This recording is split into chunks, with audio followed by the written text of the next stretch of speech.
Imagine, for just a second, that you're holding a master key in your hand. Right. It's unassuming. It's practically weightless. But it has this, well, this almost unbelievable mechanical power. A literal master key. Exactly. But it's not a key to a door or, a safe. It is a key that instantly unlocks 1/3 of every single book, every newspaper, and every article ever published in the English language. Which is an incredible thought. It really is. I mean, if you've ever tried to learn a language, you know that feeling. You know the dread of looking at a dictionary, seeing hundreds of thousands of entries, and just feeling completely paralyzed. Oh, absolutely. The overwhelm is huge. Right. But what if I told you that this master key, this tool that decodes a full 33% of the written world, wasn't forged from years and years of agonizing study? What if it was made of just 25 specific words? I mean, it completely upends the traditional approach to language learning. It really It does. changes everything. Yeah. We're conditioned to believe that fluency is this massive, towering mountain of vocabulary that you just have to climb word by word. Yes, exactly. And we spend so much energy agonizing over these incredibly obscure words we don't know that we completely ignore the sheer, the statistical gravity of the words we actually use every single day. And changing that perspective changes absolutely everything for a learner. So hello and welcome to Daily English Class. Glad to be here. Today we are embarking on a very special exploration. And the mission here is highly practical for you listening. We are going to permanently strip away the overwhelm of the English language. Because it doesn't have to be overwhelming. No, it doesn't. Yeah. Instead of panicking over a dictionary of, 200,000 words, we're going to pull back the curtain. Yeah. We're going to reveal the mathematical structural core of English. Right, because language isn't just art, it's Yeah. data. Yes. And we're going to walk you through the science of high-frequency vocabulary. By examining how billions of words actually function out there in the real world, you'll see concrete proof that becoming well-informed and fluent is, well, it's vastly more strategic than just rote memorization. It's not about working harder, is it? Yeah, not at all. It's not about working harder to cram information into your brain. It's about targeting the structural, load-bearing pillars of the language. Let's start right there with the data, because when someone decides to improve their English, whether they're a non-native speaker studying for an exam or even just a professional trying to articulate their ideas better in a boardroom, the immediate enemy is information overload. That's the biggest hurdle. You think, I need to know everything. But linguistic researchers have spent decades feeding millions of texts into analytical software, and those results completely destroy that I need to know everything myth, don't they? They absolutely do. And they do it through a concept known in linguistics as corpus analysis. Corpus analysis. Okay, break that down for us. So a corpus is essentially a massive digitized database of real-world language. Researchers take millions of books, newspaper articles, transcripts of phone calls, academic journals. Just a huge mix of everything. Exactly. A massive mix. And they run them through algorithms to see which words actually appear the most. Right. And what they find is this wildly disproportionate distribution. You do not need equal parts of the dictionary to communicate. Which brings us back to that master key I mentioned earlier. When researchers crunch the numbers, they find that just 25 words make up roughly 33% of all published materials in English. Staggering. 1 in every 3 words you read on a page comes from a list of just 25 items. That is a shocking lack of variety. It is. And, the statistical curve only gets more fascinating as you expand the scope. So if you learn just 100 specific high-frequency words, you hit the 50% mark. Wait, I want to make sure I'm visualizing this correctly. Half. Yes, half. Half. Half of all the words in printed publications are drawn from a pool of just 100 words. So if I pick up a massive, let's say a 500-page fantasy novel, or today's edition of a major financial newspaper, half of the actual text printed on those pages consists of the same 100 words repeating over and over again. That is the statistical reality, yes. Wow. And if you expand that target just a little bit more, to 300 words, you account for approximately 65% of all written material. 65% Yeah. from just 300 words. Exactly. So with a vocabulary of just 300 words, you hold the basic building blocks for over half of everything printed in the English language. I used to think about language learning like packing for a cross-country move. No, that's a good way to look at it. Right, because you feel this intense pressure to pack the entire house. You're trying to shove the sofa, the refrigerator, the dining room table into this moving truck, which in this analogy represents memorizing the whole dictionary. Right, which is impossible. It's heavy, it's exhausting, and frankly, you're going to burn out before you even leave the driveway. Which is exactly why so many learners abandon their studies. They're trying to lift way too much weight all at once. But looking at this data, the strategy shouldn't be packing the house at all. It's more like packing a highly versatile modular travel kit. Yes. Keep it light. Instead of taking everything, you just need like a Swiss Army knife, a good pair of walking shoes, and a waterproof jacket. Those 300 high-frequency words, they are that modular kit. Precisely. They're compact, they're incredibly flexible, and they will get you through almost any basic survival situation. Okay, so following that logic, if you upgrade from that basic kit to a slightly larger piece of luggage, let's say you master a core list of about 3,000 words, you cross a critical, scientifically recognized threshold, right? You do. The 3,000 word mark. It's basically the holy grail for learners. Why is that specific number 3,000 so important? Because corpus databases demonstrate that the 3,000 most frequent words in spoken and written English account for 86% of the language you will encounter in daily life. 86%. Right. And once you master that specific core, reading stops being this painful, slow translation exercise. It gets fluid. Exactly. It becomes a fluid experience. You can effortlessly understand 86% of a text. I'd imagine at 86%, human psychology kind of takes over to do the rest of the heavy lifting. It absolutely does. Because if I know almost 9 out of 10 words in a paragraph, I don't need to stop and open a dictionary for that one missing word. My brain naturally infers the meaning from the surrounding context. Precisely. You shift from actively decoding individual words to simply absorbing the flow of information. That's a huge shift. It is. It's the tipping point. It's where you stop learning the language and you start using the language to learn other things. Okay, so we keep talking about the statistical foundation, and I know everyone listening is incredibly curious about what these words actually are. I'm sure they are. I have the list of the absolute top 25 words right here, the ones that make up a third of the language. Let's hear them. I'm going to read them slowly. Listen to the rhythm of this list, okay? It goes, the, be, of, and to. A, in, have, it, you. For, not that, on, with. Do as he, we, this, at, they, but from, by. It's quite a mechanical rhythm when you string them all together like that, isn't it? Well, mechanical is a really great word for it, because as I was reading that, a massive red flag went up in my mind. Oh, yeah. What did you notice? Out of those 25 most common words, there is not a single traditional noun. Nope. There are no apples, no cars, no houses, no sun, no moon. It's entirely pronouns, prepositions, and basic verbs. Why is the absolute core of our language completely empty of physical, tangible objects? You've just hit on one of the most profound mechanics of linguistics. What you're noticing is the distinction between content words and service words. Service words. Right. In fact, linguists often refer to those 25 items you just read as glue words. Glue words, because they stick the rest of the ideas together. Exactly. Content words. So the nouns and adjectives, those provide the visual picture in your mind. If I say dog or mountain, an image immediately flashes in your brain. Right, I see a dog. I see a mountain. But if I say of, with, or that, Yeah. your mind draws a blank. They carry no independent visual meaning. They're completely abstract. They are. But these glue words are the essential architecture of human thought. You cannot establish a relationship between two objects without them. So if I have this massive vocabulary of 1,000 beautiful, complex nouns, but I don't know the glue words, I can't actually communicate a coherent thought. Not at all. I'm just shouting isolated images. Dog, mountain, car. Yeah, it would be like trying to build a brick wall without any mortar. Your nouns are just loose bricks piled on the ground. That's a great image. The glue words are the cement that locks them into a rigid, structured wall. You can build a sentence out of only glue words, for example. I have it for you, and it makes complete grammatical sense. Oh, wow. I have it for you. Every single one of those is in the top 25. Exactly. But you cannot build a sentence out of only nouns.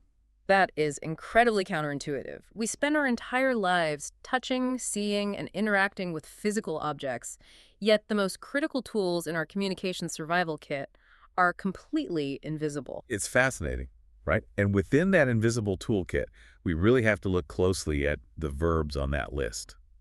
Be, have, and do. Right. Those were near the top. Because those aren't just actions. They are linguistic shapeshifters. Shapeshifters, because they allow us to manipulate time. Exactly. They are the engine of tense in English. By simply conjugating these small foundational verbs, we can discuss an action that happened in the ancient past, we can project an event into the distant future, or even debate a hypothetical situation that might never occur. So they do a lot of heavy lifting. A tremendous amount. They give English its dimensional flexibility. All right, so let's map this out for you, the listener. You've memorized the 25 glue words. You're building out your 3,000-word core foundation so you can understand 86% of the language. It sounds like a really straightforward path. It does. But as you transition from learning isolated words to actually using them in the wild, there's a pretty significant trap waiting, isn't there? A massive one. And honestly, it catches even the most dedicated language learners. The trap is assuming that English is just one big, homogeneous bucket of words. That all English is the same. Exactly. But in reality, corpus databases reveal two completely distinct parallel modes of English: how we speak versus how we write. I want to really dig into this because we often judge our fluency by how well we can write an essay, but then we freeze up in a coffee shop. Which is so common. How different are these two modes statistically? They are remarkably different. I mean, think about the physical act of generating language. When you sit down to write an email or an essay, you have the luxury of time. Right, you can pause. You draft, you delete, you search for a more precise or sophisticated term. This naturally leads to a diverse, formal vocabulary. Makes sense. But when you are speaking spontaneously, in real time, your brain is under immense cognitive load. You're reacting. You're reading facial expressions and formulating thoughts simultaneously. So the brain defaults to a completely different set of comfortable, efficient tools. It relies on, like, muscle memory rather than strategic planning. Exactly. Spoken English relies heavily on multi-purpose verbs, phrasal verbs, and faster, more informal structures. Let's ground this with a specific example because this concept really changed how I view vocabulary.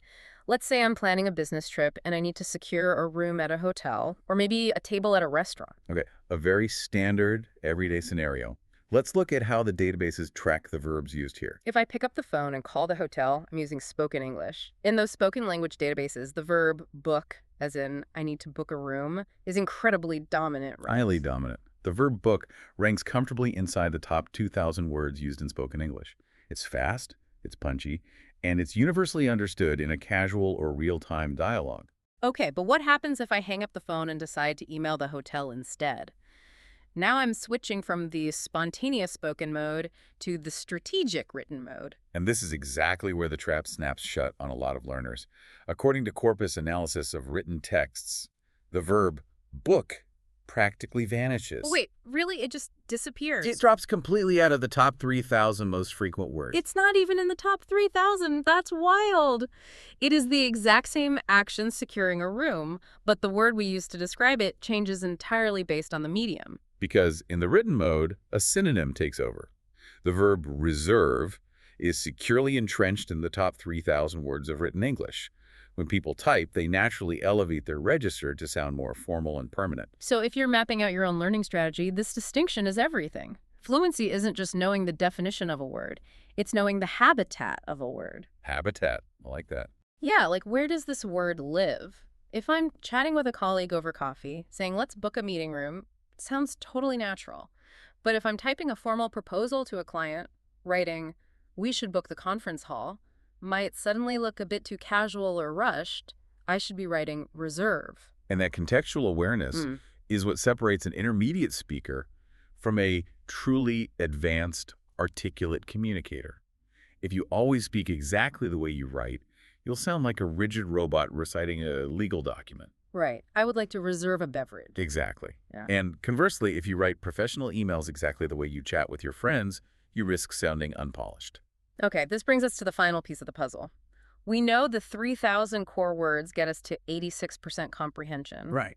But that leaves a pretty glaring 14% gap. If you step into a corporate boardroom or a university lecture hall, those everyday words aren't going to cut it. They definitely won't. So how do you bridge that final gap without sliding back into the trap of memorizing the whole dictionary? Well, you don't learn more random words, you specialize. Specialize. Yes. You use the data to customize your fluency based on the actual life you lead. Show me how that works. Let's say I work in a corporate environment. I don't care about the vocabulary for marine biology or 18th century poetry. I need to survive Monday morning meetings. Fair enough. Then you only need to add one specific module to your core foundation. Linguists have isolated a precise subset of about 1,700 business-focused words. Just 1,700. Just 1,700. We're talking about terms like leverage, liability, synergy, and quarterly. If you take your 3,000 core words and bolt on those 1,700 business words, your comprehension of general business texts, financial reports, and corporate emails jumps to an astonishing 97%. 97%. That is an incredibly high return on investment for just 1,700 words. It really is. You essentially become fluent in the language of business almost overnight, just by being strategic about which words you study. Exactly. What if my focus is entirely different? I imagine this gets highly granular. If I'm a student at a university, corporate jargon isn't going to help me pass a sociology exam. True. But the same targeted logic applies to academia.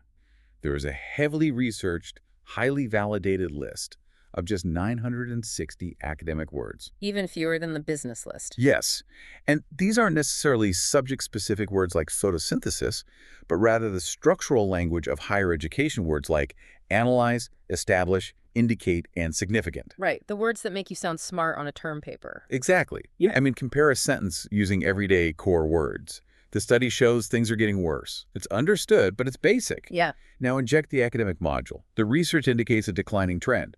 It carries authority. Oh, totally. And if a student masters those 960 academic words on top of their general core, they unlock approximately 92% of the language used in university textbooks and campus lectures. That is practically a cheat code for higher education. You aren't just blindly absorbing vocabulary, you're equipping yourself with the specific 960 keys needed to unlock your degree. It's an incredibly powerful system. In fact, the strategy of intentionally controlling vocabulary is utilized at the highest levels of global communication. Really?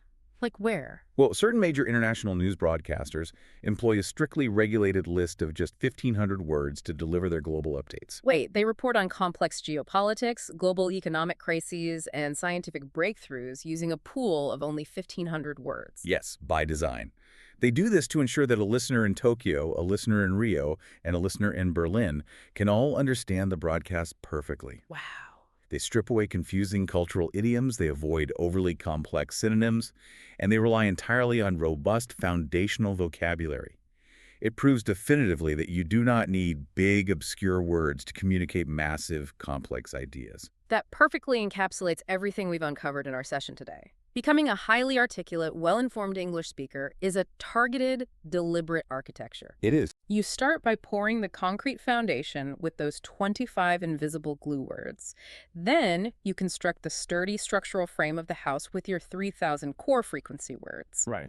And finally, you don't just buy random furniture. You decorate the house with the specific 1,700 business words or 960 academic words that fit your actual daily life. It's a system that deeply respects your time and your cognitive energy. True fluency isn't about how many words you know. It's about knowing the right words and precisely how they function together. We've covered some immense paradigm-shifting ground today, from the pure math of linguistics to the subtle behavioral traps of speaking versus writing. As we wrap up this discussion, what is the final thought you want to leave resonating with everyone listening? I want to pull us back to a thought you had earlier regarding those top 25 words. Okay. We established that the absolute most frequent words in the English language, the words that literally hold our communication together, contain absolutely no physical objects. Right, no nouns. There is nothing in that core list that you can hold in your hand. And I think that raises a fascinating psychological question. Which is what? If the tools we use most frequently contain no imagery of the physical world, it suggests that language, at its deepest evolutionary core, is far less about the things we interact with and much, much more about the relationships between us. Oh, wow. We don't use our primary linguistic energy to label objects. We use it to bridge the space between you and me. We use it to negotiate what we can do and to track how an idea moves from one mind to another. Our most powerful, fundamental words aren't physical things. They are pure connection. Language isn't a catalog of things, it's a map of relationships that completely reframes how I view every conversation. What an incredible concept to end on. Thank you so much for breaking down the science of this with me today. It's been an absolute pleasure. And a massive thank you to you, our listener, for joining us on this journey. Welcome to Daily English Class. We are incredibly thrilled to have you here dissecting the true mechanics of language with us. Before you go, we really want to hear your perspective. Please like this video and drop down into the comments below to let us know which of those top 25 invisible glue words surprised you the most. Did you expect to see more tangible objects on that list? We read every single comment and we love seeing your insights. Also, don't forget to share this lesson with a fellow English learner who might be trapped in the dictionary and needs a fresh, strategic way to study. Finally, be sure to subscribe to Daily English Class so you never miss out on accessible, expert insights that help you work smarter, not harder. Until next time, keep analyzing, keep learning, and keep connecting.